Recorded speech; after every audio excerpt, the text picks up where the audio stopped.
Welcome to Relationship Mastery, a podcast for those who want to learn how to master the art of creating happy, healthy, and loving relationships. Please join me, Adey-Jones, and my co-host, Barry Selby, each Tuesday at 1 p.m. Pacific for a lively and informative conversation on everything to do with relationships. Hello, everybody. Thank you for joining us again. Hi, Barry. Hi, Del. I think we're going to have some fun in this episode. Yeah, we were just talking before we started recording that a couple of weeks ago we did two shows. Was it one show or two shows? I can't remember now. But we talked about the divine masculine and the divine feminine, and how that's not gender specific, but we all have that masculine and feminine within us, and that there are certain qualities that we attribute to the divine masculine and to the divine feminine. Mm-hmm. But we had a question after that about toxic masculinity. And I thought this would be a great time to talk about that. And I can tell Barry is so excited. I'm chomping at the bit. Yes, he's got a lot to say about this. But I was saying to Barry, out of all fairness, I think next week we should do toxic femininity because, as you know, I like to keep it nice and balanced. But absolutely. For this week, we're going to focus on the toxic masculinity, and again, not gender specific at all. This is, or whatever. Just that these are classic traits that we determine as negative masculine traits, but as we say, they can be found in whatever you identify it with, whatever. So, Barry, you're chomping at the bit. Let's start with you. Let's talk about toxic masculinity. Well, that's the thing. I have a whole. Well, I'll say it nicely. I have a pet peeve with this. Yeah. It's basically the thing that bugs me is because in my path, my following my belief system, masculinity itself is never toxic. So the term toxic masculinity is actually impossible to put together, sort of thing. And I've been starting to use the term toxic machoism because for me, there's the way of the male energy being used as a negative versus positive, so it becomes toxic. And so for me, masculinity is, I don't want to say exempt, but it doesn't belong in the same languaging as toxic. So when people say toxic masculinity, they just say it when they really mean men being toxic in the vernacular, certainly in the public. So I have a slight, it does trigger me. Okay, I'll admit that. I do get triggered when people say toxic masculinity. It's like, no, masculinity is not toxic. It's this upset that comes through. But I've just got to jump in here. I love the definition you just said. I love that because we're not talking about toxic masculinity, and I love that you've reframed it to toxic machoism because that's exactly what we're really talking about. So yeah, love that.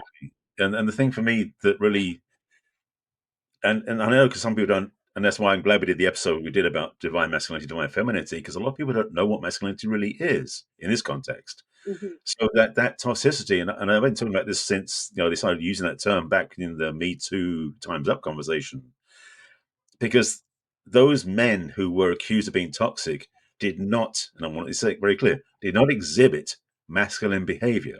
That's why I have this it's like I'm sort of trying to find the word that isn't so blatant, but basically it's been upsetting me that people use that term.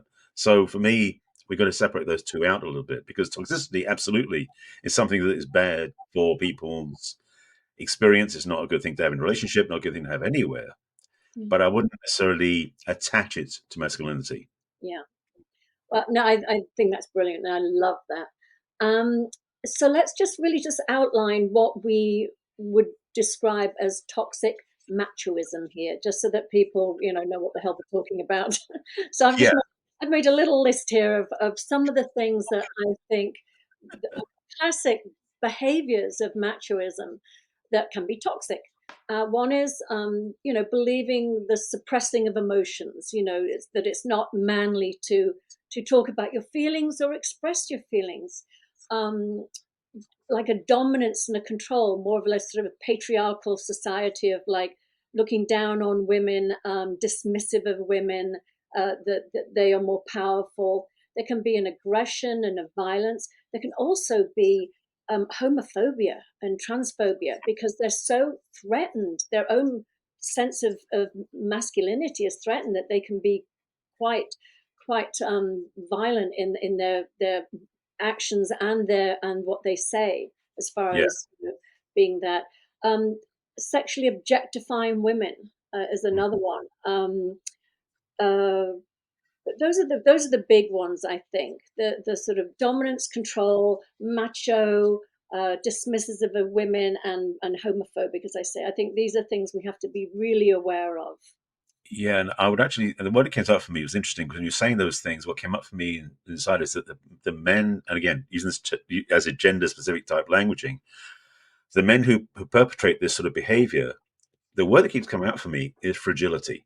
Hmm. Because what I'm getting is, like, especially with the homophobic stuff, you're saying about how men feel threatened by that. It's like there's a fear factor that's driving this. It's not from a place of power, not Hmm. from a place of anything like authenticity, but it's a place of fear base that's really feeling fragile, almost like they're afraid they might have that inside themselves, Yes, exactly. which And is, that's yeah, sorry, after you. no, no. Well, 100%. And as I was also reading that list I made, it's I as I said, I work a lot with codependency and narcissistic abuse, and a lot of these descriptions fall under that narcissistic um, thing of power, control, dominance. Um, and that I always say to people, it comes from fear. You've got to Yeah, look at these people that act in that way as scared, frightened little children that think that they're bullies. They are so fragile, instead of looking at them as these strong, powerful men. And as we're talking about this, I'm just thinking, I was just listening to the news yesterday and this morning, and all of this sort of machoism that's going on right now in politics, of people oh, saying, "Hey, come outside, show me what type of man you are," or "Are you a man that hides behind his mother's skirt?" And I mean, it's right. unbelievable, the tone and the machoism that's coming out over disagreements. It's This, shocking. this is, and this is part of what that toxicity is the power play to Hmm. be. It's almost like let me climb to the top of the hill over you to get there type thing versus winning by being good at who you are. And that's the disparity that's going on. It's happening all over the place. But I think politics is where it's showing up more vividly because it's being reported so much. But it's happening other places too, Yeah. where this desperation to be winning.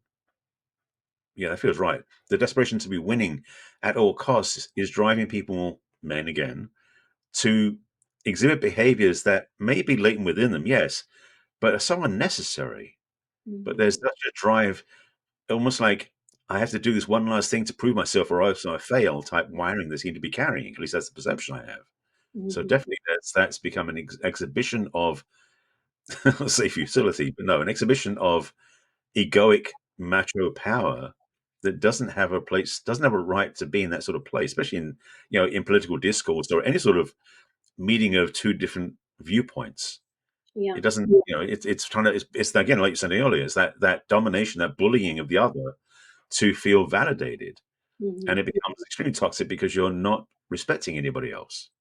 And this is such an important conversation to have, following on from when we talked about this sort of divine masculine and that energy to be active, to put into, I mean, we talked about the divine feminine, the intuition and everything, the masculine being more of the sort of proactive, putting that idea into fruition. It's a different energy, but you can see the toxic masculinity has taken that and twisted it. It's become, instead of just your own internal drive or your own striving to achieve something, it then becomes competitive, and an elbowing out of the way and the treading over and climbing to be that sort of macho top dog, the man that wins, the man that gets, there's this whole, I have two sons, and I wish I'd checked in with them first before joining the show, but there is there is a whole group of young men coming up in the world that are, oh gosh, it'll escape me. Maybe it'll pop into my head in a minute. But it is about these young boys who are fearing that they're not going to be chosen by women, that they are not going to be. So Say that again. the incels, the involuntary celibates. Exactly. Thank you. Exactly. The incels. And again, it comes from, that's where a lot of that toxic masculinity is being bred within our younger generation right now. and they are, on these discourse platforms, everything comparing and feeding each other, and it's a very it's sad. It's sad to see that we still have this generational um, propensity towards toxic masculinity. Well, the thing for me, and again, I'm going to fight against that term. Because the thing is, there aren't any role models, frankly, that are for the especially young generation in the media or on movies. There's almost no real models that show a truly authentic, masculine-hearted man demonstrating, leading, showing that sort of behavior. It has caring, compassion, and leadership, but not in a place where it's like, it's me over you. It's about inclusive, and we can do this together. The Mhm. challenge of a lot of the young generation coming up, and some of these are now in their 30s and 40s even, who've carried that incel behavior, and it is almost, it's funny to say, it's involuntary, but it's almost insulated. It's another way of putting it for me, Yeah, is because there's a sense of being isolated away from seeing a greater view of the world. And these younger men, if they were to choose, and this is the big if, what if, to learn and live in a masculine way, they would actually be able to enjoy and thrive in life in a way that they never dreamed of before. And so a relationship would become easy. It's almost like the self-fulfilling prophecy, where being caught up in that macho way of trying to compete to win is what drives away the ability of having a relationship. yeah. So that shift could be so transformational. I mean, that's something I had to go through back in, well, 15, 20 years ago, was recognizing that there was another way of being in a relationship. And for these men, they need to learn, frankly. It's interesting you said that there aren't role models. We have to think of somebody that's some sort of well. First of all, I mean, my absolute love of my life, besides my partner Hootie, is Obama. I mean, I'm sorry, I just was so in love with him. Yeah. But He was one of the rare ones, to be yes, honest. exactly. He demonstrated to me such power and grace in how he showed up as a man and Yeah. how he treated women. And yeah, I think he was an incredible example of what we're talking about. And there was a whole movement many years ago where there was that. I'm trying again, my mind. I got to do my research. Um, but I there was understand. a few books written about, and there was a lot of the men's movement where men were encouraged to gather, share their feelings, share their emotions. A lot of that was going on in the 80s, and Scott Peck, and I'm just trying to think if he, but there was that wonderful movement anyway towards men. Yeah, the being- Mankind Project was one of them that I was involved with myself. The Mankind Project was one of them. Yes, Uh, yes. Also, there's actually a website called the Good Men Project that I've written articles for. There definitely are select groups that are doing this work, and different. And I've studied with quite a few groups over the last 20 years that are doing this work. But unfortunately, the number of people who have gone through the programs, the number of men who have been through the programs compared to the number of men on the planet, is a very uneven comparison. So unfortunately, a lot of the men haven't been even exposed to this sort of understanding of information. The books are out there. I mean, a book I recommend highly, I recommend for any man to read, in fact, for women to read too, is The Way of the Superior Man by David Data. It's a seminal book he wrote 30, 35 years ago that is a very simple book for men to understand key principles of how to be an authentic masculine man. That if men really took the book to heart, would change their lives completely. Can you say the name of that book again, Barry, so people can look it It's up? called it's called The Way of the Superior Man. Yes. And I'd actually say what it really should be subtitled as is The Way of the Masculine Man, because it's not about being superior above anything else, Hmm. except superior to your own machoism. Yeah. That's really what it means. And it's by David Data, and it's Deida. You find it on Amazon, it's all over the place. I studied with him years ago, and his teachings, there's some real weirdness in it as well. But that book was very seminal and very clear. And the way I described it was basically it's like it's short chapters because men have short attention spans. They're easy to digest. Sexist, Barry. You can't say all men are. It's no, but it's kind of the thing we have that it's nice to get those bite-sized information we can take Yeah. in. You don't need long lectures. The thing is that the book I used to teach men's work with this book. It's a great teaching tool for that purpose.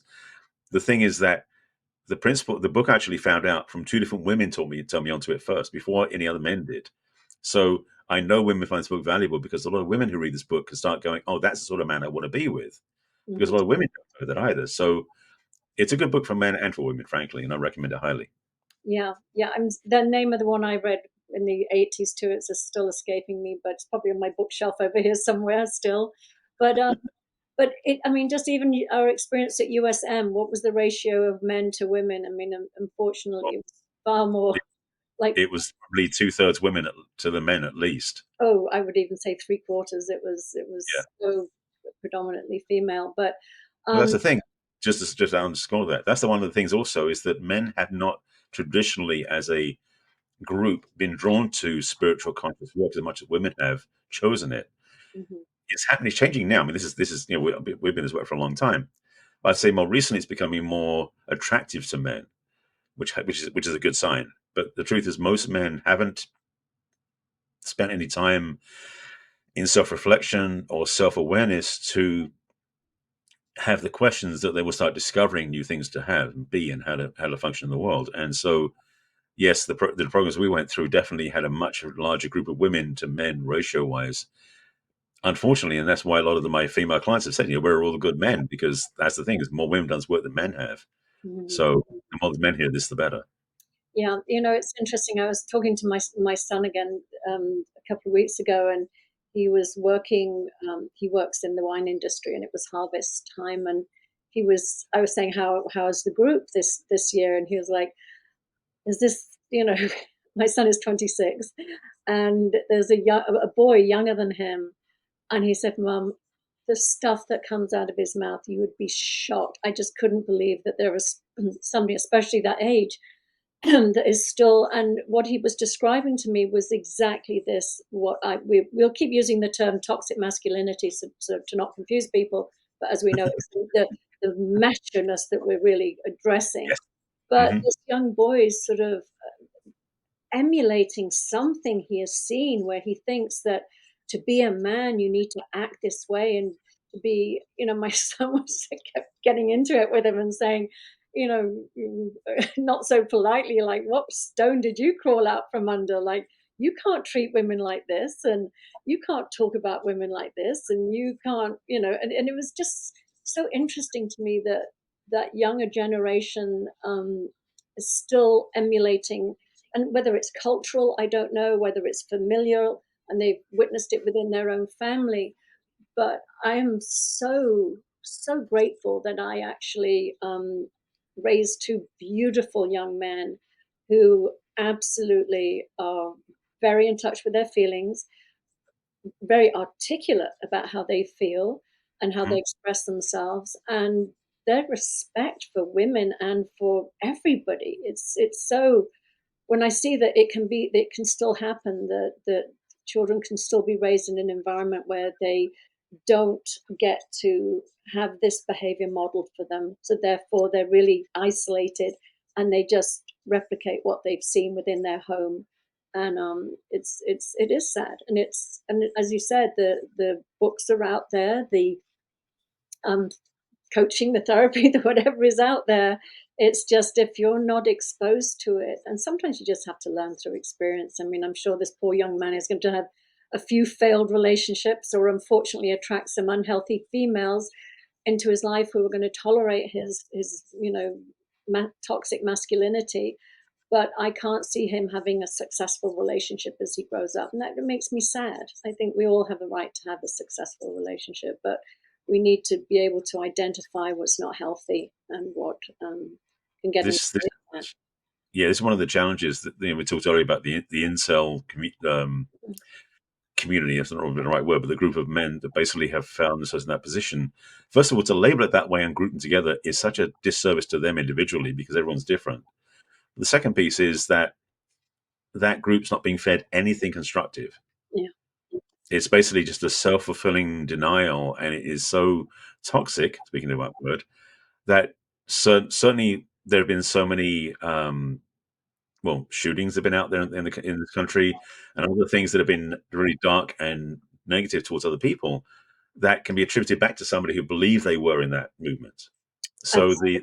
it becomes such a downward spiral. So yes, like your sons having other men to become aware of who they are, because not only does it make men a lot, frankly, happier because they're actually fulfilled in themselves, but secondly, it makes them better participants in society, which is a good thing as well. Hmm. So, I mean, this obviously we're talking about here is a much bigger topic than just 2 or 3 words can speak to.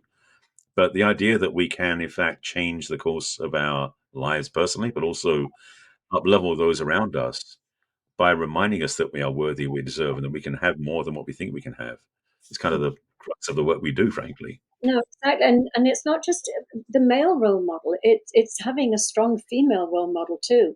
A woman Yeah. that's not going to be submissive and put up with being bullied and any aggression or domineering behavior from their partner. It's very important that the children growing up witness that. I mean, if they're just witnessing a man that's overpowering a woman and seeing the woman as secondary to the man, they're just going to repeat that behavior. So as Hmm. women, and I mean, my therapist said this to me years ago. He goes, as a mother of 2 sons, it is imperative that you do your work on yourself as somebody that has codependency and has a, an unhealthy habit of attracting narcissists to really, not demonstrate that behavior, because your children are going to sort of see that, they're going to witness that, and they're going to carry on that negative behavior if you don't put a stop to it now. So I Right. think that's very important. But you were talking about the incels, and yeah, really, it is a movement. They are online. They feed each other the negativity and the victim mentality of only the 1% of men get the women, and all the rest of us are not worthy because we don't have money or looks or whatever, or power. And it's so sad. And you're right, there is a direct connection to a lot of these young men who go out and, commit these horrendous mass shootings. It is because they have totally bought into this belief system that they're never going to have a chance in life, never going to have the girl, never going to have the job or the respect or whatever it is. And so they choose to be, I don't even want to use the word famous or infamous or whatever it is. It's And that thing of to be noticed and to have some. It's almost that. It's almost like in a strange sort of way, someone like throwing a tantrum to be mhm, noticed. What sometimes kids do. These are doing it a different way by being so overtly impactful that they get noticed. And so some of these individuals, they're so shut down and so in that toxicity of toxic space that they have to do massive things to shift their self awareness and also shift their sense of being seen by the world around them. And that's unfortunately the way they're doing it. yeah, yeah, it is really, really sad. So sad. Which is why this toxicity is something that we definitely want to help people understand. It's not a thing you get stuck with. Because the other part of this whole thing is that this is all about how what we believe about ourselves. These men have chosen to follow beliefs that are not accurate, but reinforce the negativity they carry. So if you have somebody in your life that's like that, you can help them shift, and you can hopefully get them some help from somebody who can maybe guide them back to their true nature and get them out of that downward spiral. Hmm. And as you're just sharing there, right, I'm thinking also that, I think about, until we can really be at peace with our own masculine and feminine qualities within. I mean, Hmm. talking about the homophobia and transphobia and everything like that, it, the more that we can let people know that what we classically identify as masculine and feminine, those energies are within every single one of us. And that, if for a male the feminine energy rises up, that's not a threat, that's something that's within you that should be embraced. And the more that we can do that we embrace it within ourselves, the less threatened they are by their own femininity, to therefore have to act out in a very macho way because they're threatened by their own femininity.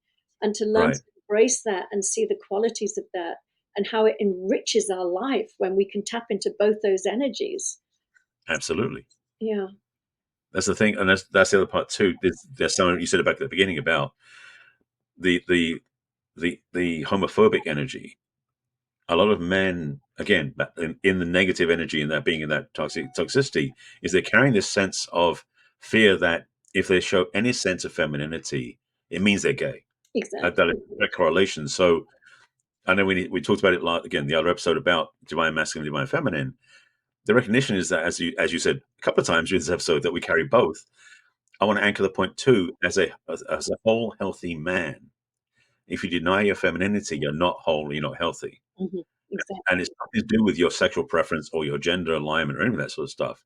Being including masculine and feminine in who you are as a man and as a woman, Yeah, is part of your natural beingness. And again, it doesn't govern your sexual preference. So everybody's thinking like, if I do that, I'll do this. Like, no. exactly. Let's be clear about that. Yeah. And that's exactly what I was pointing to, was exactly that. And it does go the other way too. I think it's imperative that women claim their masculine energy too. But talking about that, going back to the sort of the fear of being gay or having those feelings, I also wanted to say, we have to really accept that any feeling and emotion we have is fine, not to judge ourselves. I mean, even if you do have even sort of fantasies or curiosity about the other sex in a sexual way, it's not bad. Right, yeah. It's not bad. And we've got this thing that we are so afraid of even entertaining the idea, never mind the acting out of when I say acting out, or the choosing to explore. I mean, that's fine too. But what I'm trying to say is we hold ourselves so tight in this, judgment of ourselves, that if I have this feeling, that leads to that, which leads to that. Oh my God, I can't go there. I better stop it at the source. It's Right. fine to have feelings for the same sex. It's fine to even be curious if you're not gay or whatever. It's just that it's the judgment, is what I'm trying to say. Is it's that judgment we put on ourselves to be a certain way, which then restricts our experience of life. Very true. Yeah. So anyway. Yes. A rich conversation. It has been a rich conversation, and I can't wait to get into the toxic femininity next week. That's going to be fun.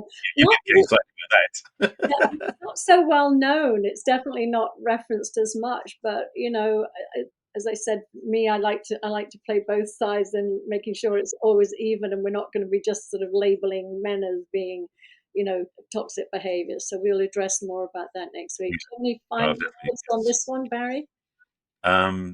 Just as you were saying that, it's like, just realize this is part 1 of 2. Yeah. I think we've got more to come. Yeah. And if you have questions about this, definitely reach out to us. I mean, if you're listening to the podcast or you're in the Facebook group that we have, if you have questions about this, let us know. We'd love to go deeper with you and help you out if you have some questions and want to get some answers. Exactly. Yeah. Well, thank you so much, everybody. It's been a great chat again, Barry. I've loved it as always. Thank you, Dale. It's definitely been fun and provocative, so it's good stuff. We'll have more fun next week. Thank you very much. Bye-bye. Bye. We trust you enjoyed this episode and invite you to share this with your friends and loved ones. In fact, please subscribe to our Relationship Mastery podcast. That way you'll get each new episode fresh and shiny as soon as it is released. We'd love to hear from you as well. So go ahead and enter your questions and comments at relationshipmastery.show. Take good care. We will connect with you in our next episode of Relationship Mastery.